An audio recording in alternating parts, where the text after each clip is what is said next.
duda, por supuesto. Pero, a ver, las comparaciones con Milei no resisten, ¿no? Mucho.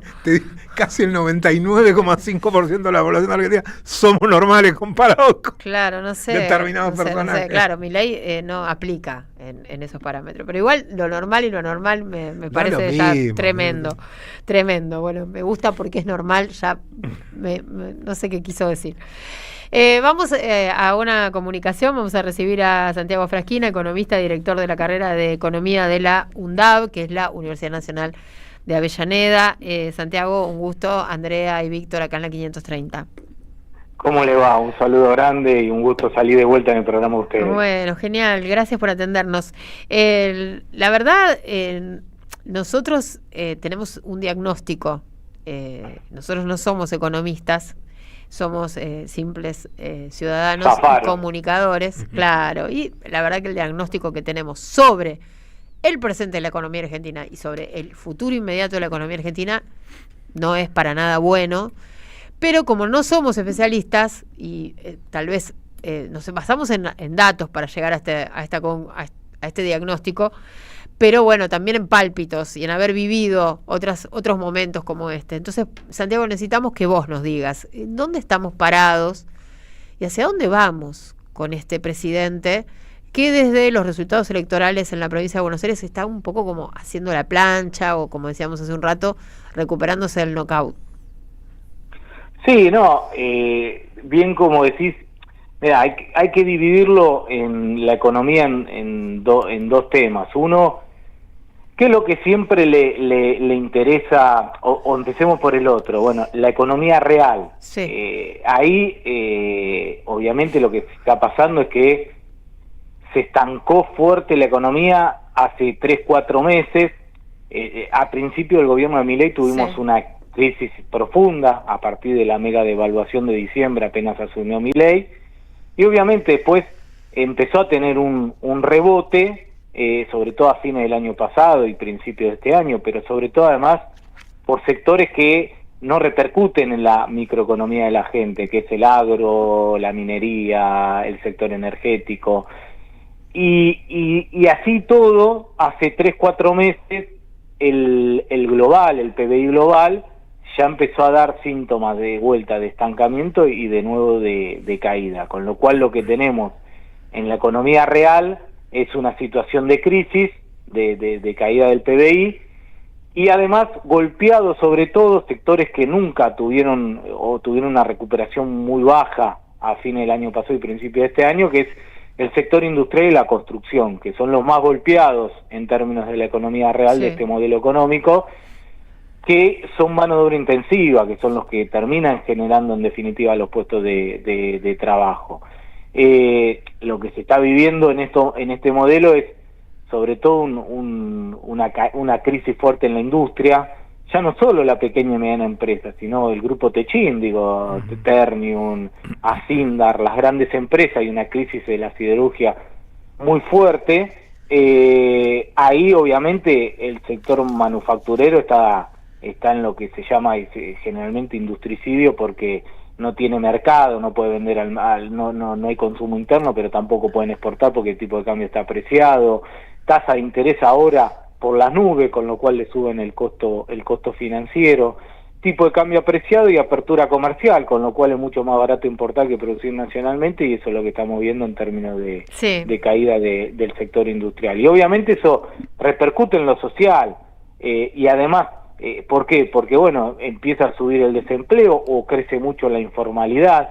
El desempleo no está creciendo tanto como debería crecer, porque obviamente lo que hay un primer refugio en la informalidad, que el que pierde el puesto de trabajo en el sector industrial, en la construcción, en el comercio, están yendo a las economías de plataforma, y eso es informalidad. Pero crecen el desempleo y la informalidad, y además están usando a la paritaria, al salario, como ancla inflacionaria, con lo cual a eso también se une la caída de los ingresos en términos reales. Si a eso además agregamos ajuste fiscal ya hace rato, cero obra pública, bueno, eso también repercute en lo que decíamos anteriormente, que es la construcción. Pero eso, imagínate que al gobierno ni le interesa, porque nunca habla de eso. y siempre habla del otro, que es lo financiero. Y eso también está teniendo una situación crítica y de gravedad, porque lo que no está teniendo, o sea, este modelo que instalaron eso, que se llama neoliberalismo financiero, modelo de valorización financiera, necesita para sostenerlo todo el tiempo entrada de dólares. Ahora, ellos consiguieron en un primer momento por la devaluación, después consiguieron dólares por el blanqueo, después por el Fondo Monetario Internacional, pero lo que le está pasando es que tienen un flujo de salida de dólares fenomenales, sí, pero no tienen un nuevo stock, claro, de cómo cubrir ese flujo. Y además, si consiguieran otro nuevo stock, que lo veo difícil, se lo revientan, el problema es el flujo, no el stock. Entonces, tienen una salida de dólares permanente por un importador, salida de servicios, turismo sobre todo, obviamente. La Argentina con este tipo de... ¿Cómo te das cuenta que este tipo de cambio está apreciado? No hay que ser economista. Bueno, mucho más barato veranear en una playa de Brasil que veranear en la costa argentina. Bueno, eso implica que salida de dólares vía turismo. 3, fuga de capitales. Obviamente lo que se está dolarizando fuerte los ahorros, sí, de los argentinos, sobre todo de los grandes fugadores. Con lo cual vos tenés una masiva salida de dólares, y como lo venía cubriendo, decíamos anteriormente, con stock, pero esos stocks se les fueron acabando. Ellos pensaron que para este año ya podrían haber salido al mercado financiero internacional, es decir, de vuelta deuda pública externa con los bancos privados, pero para eso necesitan un riesgo país por debajo de los 400 puntos, no llegaron a eso, y mucho menos. Ahora el riesgo país creo que está por arriba de los 1000 puntos, con lo cual está muy lejos de volver a los mercados financieros internacionales. El FMI no sé si le va a seguir dando mucho más de lo que ya le dio, porque me parece que ya es alevoso lo que está pasando. Una posibilidad es que el Tesoro norteamericano le preste, sí, incluso vino el secretario del Tesoro a la Argentina, y cuando salió de la reunión dijo que había dólares pero lo mismo había dicho en el gobierno de Macri, y la verdad que no bajaron dólares el Tesoro, sí del Fondo Monetario Internacional, pero yo creo que el FMI ya tiene un límite, claro, creo. Obviamente después está la política, pero está muy complicado, porque obviamente tienen un flujo. ¿Cuáles son las dos soluciones? O consiguen un nuevo stock de dólares para poder seguir pateando y tirándola para adelante, o tienen que hacer de vuelta una mega devaluación de la moneda nacional, como hicieron en diciembre apenas asumieron, que eso implica obviamente una aceleración inflacionaria. Sí. Ahora, nosotros pensamos exactamente así, digamos, ayer lo estábamos planteando con Víctor cuando veíamos que el presidente decía que no va a cambiar un milímetro, ¿no?, de su plan o de su política económica, que va a seguir por el tema del déficit cero, que va a presentar el presupuesto la semana próxima. Pero supongamos, ¿no?, que si le prestan y la política económica es la misma, vamos a llegar al mismo punto dentro de unos meses y así sucesivamente. Y sí, porque lo que está demostrando todo con más y más endeudamiento, ¿no? Exacto, pero sí lo que está demostrando es el error de diagnóstico del gobierno, que era, el problema no son los pesos, el problema son los dólares. Entonces, aunque vos tengas déficit fiscal cero y profundices la política de déficit fiscal cero... ¿Creemos que es un error de diagnóstico o es una política deliberada? Bueno, supongamos que fue un error de diagnóstico y verdaderamente son monetaristas y todo lo que vienen diciendo, austríaco y todo lo que dijeron, pero está demostrando, por lo menos, si algo de positivo tiene todo esto, es que está demostrando que la teoría monetaria fracasó, ya no teóricamente, sino en la práctica, porque desde que asumieron tienen superávit fiscal financiero, no primario, financiero, y sin embargo, miren dónde estamos. Claro. Y además ya es cuestionable que puedan sostener el superávit fiscal financiero, primero porque tuvieron que subir la tasa de interés en forma abismal para ver si podían contener el dólar, digamos que, porque ellos le echan la culpa a la elección, pero en realidad todos estos problemas y estas tensiones cambiarias vienen hace 2 meses atrás, a tal punto que obligaron a subir las tasas de interés en términos reales inédito. Y segundo, obligaron al Tesoro Nacional a intervenir en el mercado cambiario para seguir conteniendo el dólar antes de las elecciones del domingo, con lo cual esta tensión cambiaria que ellos están teniendo es intrínseco al modelo de ellos, pero la misma suba de la tasa de interés para contener el dólar le va a generar un problema en el sostenimiento del superávit fiscal financiero, porque ello influye en la tasa de interés que el Tesoro Nacional paga. Y recuerden que el superávit fiscal financiero incluye el pago de la deuda pública. Y después que se le está cayendo la recaudación tributaria en términos reales, el último dato demostró eso, porque obviamente todo este modelo te entra en un círculo vicioso, donde vos ajustás, la economía cae, entonces hay menos recaudación porque hay menos consumo, la gente recauda menos de IVA. Quiebran las empresas, hay menos pago de ganancia. Y así eso implica que se le cae la recaudación en términos reales, entonces para que el gobierno, y además le sube la tasa de interés, el gobierno para seguir sosteniendo el superávit fiscal financiero tiene que profundizar la política de ajuste. Ahora, esa profundización de la política de ajuste sigue retroalimentando el círculo vicioso de la caída de la economía. Yo creo que tanto Caputo como Milei el domingo, cuando sufrieron el golpe electoral, lo que le estaban hablando es a los mercados. Me parece que el miedo de ellos era que el lunes el dólar no se le vaya a 1.400, se le vaya a 2.000 pesos. Claro. Ahora, entonces le tuvieron que salir a hablar a los mercados. Están más preocupados por los mercados que por la elección de octubre. Claro. Entonces le están diciendo al mercado cueste lo que cueste, nosotros vamos a seguir sosteniendo el superávit fiscal financiero para seguir pagando la deuda a ustedes. Ahora, el mercado también lo que tiene miedo no es solamente si puede sostener el superávit fiscal financiero y le pueden seguir pagando la deuda, sino que además el mercado también tiene miedo de la sostenibilidad política de este gobierno. Entonces, si el gobierno nunca va a hablar a octubre, es decir, nunca le va a hablar a la gente, va a seguir sufriendo golpes electorales como sufrió el domingo, y tarde o temprano los fondos de inversión, cuando vean la insostenibilidad política de este gobierno, van a decidir irse y se van a llevar masivamente los dólares, y ahí sí no hay forma de sostenerlo. Santiago, en el día de hoy el gobierno tenía que renovar una cifra muy importante, arriba de cerca de 7 billones de pesos en deuda que se vencía, y lograron renovar el 90% de eso. Esto que en principio parece una buena noticia, ¿es una buena noticia o simplemente lo que lograron es ganar tiempo? Porque la gran mayoría de eso lograron colocarlo con 4% de interés, pero al último día hábil de octubre. Mirá qué significativo. Al último día hábil de octubre. Ahí se vence todo eso. ¿Es una buena noticia o simplemente ganaron hasta un día después de las elecciones?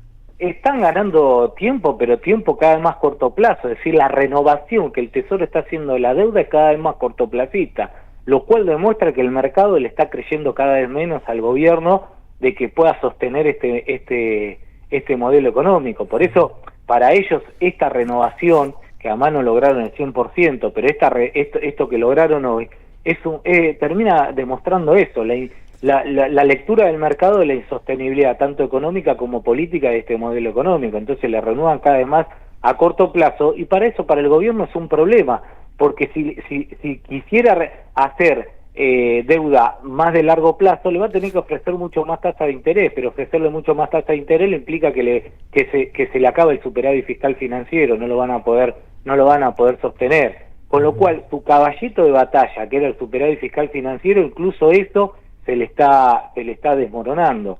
Y tengamos presente que estamos así, además, después de que el FMI le haya prestado 14.000 millones de dólares más este año. 14.000 millones de dólares. Es una locura. Y sin embargo, con esos 14... Fíjense que hoy el Rego País está más alto de antes de que el FMI le baje los primeros 12.000 millones de dólares. Sí. Con lo cual... es una locura pensar que le hayan prestado 14.000 millones de dólares, ya le hayan bajado, y estemos con estos problemas económicos, con esta tensión cambiaria, con esta crisis económica. O sea, es impensado que estemos en esta situación económica. Pero bueno, reitero, yendo más a largo plazo, son intrínsecos estos modelos económicos de valorización financiera. Tarde o temprano terminan generando crisis de deuda. y obviamente lo que estamos transitando es, bueno, ¿cuándo esa crisis de deuda va a explotar? ¿De qué forma va a explotar? Porque la verdad es insostenible. Me acuerdo que Cristina utilizó una metáfora muy buena que decía, estos modelos son como el yogur, tienen fecha de vencimiento. Tiene fecha de vencimiento, totalmente. Sí, la única diferencia con el yogur es que no sabemos cuál es la fecha de vencimiento. Puede ser hoy, mañana, pasado, a fin de año o el año que viene. Pero tarde o temprano se lo termina como le pasó a Macri en el 2018, que sostuvo 2 años el modelo de valorización financiera, neoliberal financiero, y después en el 2018, abril 2018, todo le explotó, tuvo que hacer una pero nueva evaluación. ahí pudo ir al fondo recién. O sea, este gobierno ya no tiene ese recurso. Exactamente, ya perdió ese stock de dólares que Macri utilizó en el 2018. Bueno, este gobierno, ese stock de dólares para sostener el modelo neoliberal financiero ya lo utilizó. Entonces la pregunta que nos estamos haciendo, y además con un agravante, siempre el segundo semestre de la economía argentina termina siendo muchísimo más demandante de dólares que el primer semestre, porque en el primer semestre vos tenés la mayor liquidación de dólares por parte del sector agropecuario, con lo cual siempre el segundo semestre la economía nacional demanda más dólares que en el primer semestre. Bueno, estamos así. Y faltan todavía 3-4 meses para terminar el año. Y con una elección en el medio. Santiago, te hago una consulta, porque todos sabemos lo que son los bancos y sabemos cómo se manejan. Pero hoy la relación de los bancos con el gobierno, ¿está funcionando por, comunión de intereses como sucedía hasta hace un año? ¿O hoy están bajo amenaza, por decirlo de alguna manera? ¿O entras en estos bonos a 40 días o te aumento los encajes y te inmovilizo la plata hasta que nos hundamos juntos? No, la relación con los bancos es malísima, por eso están, obviamente a través del Banco Central lo están llenando de regulación al sistema financiero para obligarlos a participar de la deuda, de prestarle al Tesoro Nacional. No, la relación con los bancos es muy mala. Por eso las medidas del gobierno de subir los encajes, de subir la tasa de interés, no es una relación buena. Si fuera por los bancos, y por eso el Banco Central tiene que salir, si fuera por los bancos no le estarían prestando al Tesoro Nacional, estarían haciendo otra cosa, pero están obligados a prestar al Tesoro Nacional por las políticas del Banco Central, obviamente. Por eso ni siquiera los bancos están contentos con este modelo. Así que imagínate cómo estamos transitando. ¿Cómo será? Y es cierto, el problema es que todavía es largo, falta mucho. Claro. Falta mucho para el gobierno, es decir, 2 años y medio con esta economía es mucho tiempo. Por eso mi pregunta es, ¿qué va a pasar? ¿Cuáles son las alternativas del gobierno? Y yo lo que digo, tiene alternativas, pero obviamente tiene alternativas que implica reconocer sus errores, claro, reconocer que la teoría monetaria fracasó, bueno, todo lo que nos explicaste antes, claro. Pero inclusive en lo financiero, también. Y bueno, puede volver al cepo, y yo creo que si Macri lo hizo antes de terminar su mandato, no le va quedando mucho más que eso. Entonces, puede volver al cepo, puede volver a hacer una fuerte devaluación de la moneda nacional, y eso implicaría aceleración inflacionaria, o sea, tiene cómo pero llegar. Pero eso no es el final político de este gobierno. Sí, yo creo que sí, lo mismo que le pasó a Macri en el 2018. Claro que lo puede hacer, es lógico, porque no le va a quedar otra alternativa, pero bueno, eso tiene una contracara que es la política, porque si Milei no hubiera ido tan a fondo con sus recetas magistrales, con lo que le quiso imponer, claro, no hubiera ido tan a fondo, hubiera dicho, esto es así, no se hace, y no me muevo, y el lunes salió a decir lo mismo. Si se mueve, no tiene cómo sostener su discurso frente a la sociedad, no tiene otra herramienta. Bueno, esa es la disyuntiva del gobierno, reconozco, obviamente. Más que disyuntiva, es una encerrona total, ellos solos se pusieron ahí. ¿No? Porque no hay un planteo de esto u esto, es esto. Sí, salvo la única, es lo que decíamos, que venga el Tesoro norteamericano y le diga al gobierno, tenés 20.000 millones de dólares más para terminar el mandato. Qué miedo.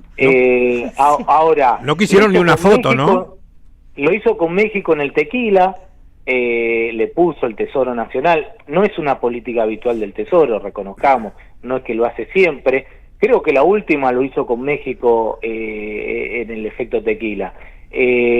Ahora, no sé si es fácil no conozco la política norteamericana, pero no sé si es fácil para Donald Trump decir al Tesoro, dale 20.000 millones de dólares o lo que sea a un gobierno como el de Milei, que además sufrió una cachetada política fuerte, con lo cual no sé si es fácil para el Tesoro Nacional. Yo sé que, reitero, que cuando vino el secretario del Tesoro dijo que ante un eventual problema de la macroeconomía argentina, el Tesoro había dólares dispuestos, sí. Pero reitero, me acuerdo que también lo había dicho con Macri y eso no sucedió, y se lo bajaron a través del Fondo Monetario Internacional. Y contaban con que ganara la elección, ¿no? Con que Milei ganara la elección.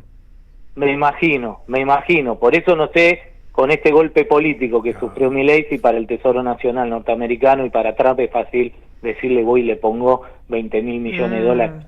Para el Tesoro 20.000 millones de dólares no es nada, pero no sé si políticamente tiene la flexibilidad Trump de hacer eso. Y la otra es que yo lo veo mucho más lejano, es que el FMI le siga bajando dólares y dólares y dólares al gobierno de Milei, porque también que esto explote sería un golpe muy duro para el Fondo Monetario Internacional, porque también el FMI, si esto explota, ¿cómo explica el FMI que le prestó 14.000 millones de dólares extra? Un poco ya le está costando explicarlo, ¿no? Sí. Son socios. Bueno, por eso. Además, cuanto más nos endeudemos con el Fondo Monetario, más se condiciona el próximo gobierno de la Argentina, ¿no? No, eso ya estamos condicionados, porque tenemos 65.000 millones de dólares. Obvio. Y bueno, ya somos el país más endeudado con el FMI del mundo, por lejos del segundo, que es Egipto y Ucrania, que deben rondar los 10.000, 12.000 millones de dólares cada uno. Nosotros 65.000 millones de dólares. O sea, el condicionamiento con el FMI ya está. Mi pregunta es esa, que si esto explota, bueno, ¿qué le pasa al FMI? Y el FMI va a tener una crítica muy fuerte de haber prestado 65.000 millones de dólares, un modelo que termina explotando. Y Cristalina no va a poder, exacto. Entonces, que empieza a mirar lo clasificado porque se queda sin laburo, ¿no? Entonces vos decís, creo que tenga que ir a buscar a los clasificados, Cristalina. Algunos laburo va a encontrar. Pero viste que con Macri los corrieron a todos, le echaron la culpa a los que habían firmado los papeles y no a los que dieron la orden. Sí, los pero echaron creo a que todos. se fue presidenta del Banco Central de Europa, no es que le dieron... Sí, Lagarde se fue antes. Lagarde antes de que estallara. Sí. Por eso. Y se fue, pero se fue como presidenta del Banco Central de Europa, sí. No que le dieron un cargo menor, sino que le dieron un cargo mayor. Por eso, nada, son preguntas que uno no puede decir, che, el FMI le va a bajar más dólares, el Tesoro va a actuar. Lo que sí es, tienen que encontrar un stock de dólares más, si no, no tienen, con este flujo de salida de dólares, no tienen alternativa de volver al cepo y o devaluar la moneda nacional. Y como dijimos, esas dos cosas, eso termina siendo un golpe político fuerte para el gobierno, que ya está golpeado. Entonces ahí uno se empieza a preguntar, bueno, ¿cómo termina esta experiencia libertaria en la Argentina? Son todas incógnitas que lo vamos a ir viendo a lo largo de estos días. Sí. Yo creo que también muchos de los fondos de inversión todavía no se están yendo de la Argentina, esperando a ver cuál es la reacción concreta del gobierno de Milei, pero bueno, en cuanto vean que nada, uno ve que no hay reacción, más allá de que dicen vamos a hacer lo mismo, pero vos ves lo que anuncian, la conformación de una mesa política. Yo soy un fondo de inversión y ya me hubiera ido. Y además en la mesa política están los mismos que antes, menos nombran un ministro de Interior, menos haciéndole creer, nombran un ministro de Interior que antes era secretario, haciendo creer que con eso iba a mejorar la relación. Pero además este hombre catalán trabaja con francos desde que asumió Milei. O sea, no, por eso. Lo único que tiene ahora es un cargo de mayor jerarquía. Claro. Exacto. Entonces, no hay reacción de... Vamos a ver el lunes que hay una cadena nacional anunciando el presupuesto público. Me imagino que debe anunciar más ajustes, con esta línea de seguirle hablando al mercado. Decir, a mí no me van a doblar el brazo, yo voy a seguir sosteniendo el ajuste, voy a seguir garantizando el pago de deuda, y los dólares para el carry trade y el negocio financiero. El problema ahí que tiene Milei es que no le va a hablar a la gente y por lo tanto es muy probable que si se sigue profundizando este camino, el 22 de octubre sufra otro cachetazo electoral y ahí ya va a ser nacional. Y ahí sí me pregunto, bueno, ¿cuál es la sustentabilidad política? Y se lo van a preguntar todo, la sustentabilidad política del gobierno de Milei. Bien. Bueno, Santiago, creo que lo que hiciste fue como, bueno, confirmar algunas de nuestras hipótesis, me parece. Sí. Sí, la verdad que sí, estamos todos muy preocupados, muy preocupados. Bueno, ves que al final son economistas. No, ni ahí, solo que estamos, bueno, informados y buscamos info, pero sinceramente no, estamos como la mayoría de los argentinos muy preocupados, hablamos con Sí. Víctor hace un ratito y no te robamos más tiempo, hablamos del tema precios, ¿no? Y del parate del consumo fenomenal Sí, que hay en porque, este momento fíjate vos, y cómo hoy eso... anunciaron Sí. 1.9, Sí. ¿no? De inflación. Y vos decís, sí, es bajo. O dicen es bajo relativamente a, y si querés, 2023, bla, bla, bla. Ahora, la paritaria, este mes, ¿cuánto fue? Y tienen la paritaria cerrada, pisada. Entonces, todo dato de inflación es caída del salario real. Porque tu salario sigue siendo hace 5 meses, 6 meses el mismo, porque no hay paritaria en la Argentina. Uh-huh. Entonces, todos los meses estás perdiendo salario real a pesar de que la inflación baja. Claro. Entonces, lo importante no es que te bajen a 1.9. Si vos te bajan a 1.9, pero tu paritaria es 0, perdiste 1.9 salario real. Y eso es lo que está viendo la gente, por eso no se llega a fin de mes, y por eso se reduce el ingreso disponible, y por eso hay caída de consumo en los supermercados, en el hipermercado, porque la gente no está pudiendo llegar a fin de mes. Pero el gobierno te dice, pero la inflación la bajamos. Sí, pero lo que más bajaste es la paritaria. Entonces tu salario real, aunque la inflación sea más baja, sigue cayendo. Que eso es lo que le tiene que preocupar al consumidor, a la gente y al trabajador. Bueno, hoy quedó demostrado en la encuesta de CAME, no sé si la viste, ¿no? Cómo cayó el consumo de un mes para el otro. Sí. 2,6 interanual, 2,2 de julio para agosto, la Claro. caída del consumo, que julio ya era un desastre. Exactamente, Bien. exactamente. Bueno, Santiago, muy amable como siempre. No, un saludo grande y gracias por la invitación de salir del programa a ustedes. Y bueno, nada, como siempre, a disposición para lo que Dale, necesiten. muchas Gracias. gracias. Santiago Un saludo Frasquina, grande. economista, director de la carrera de Economía en la UNDAB, Universidad Nacional de Avellaneda.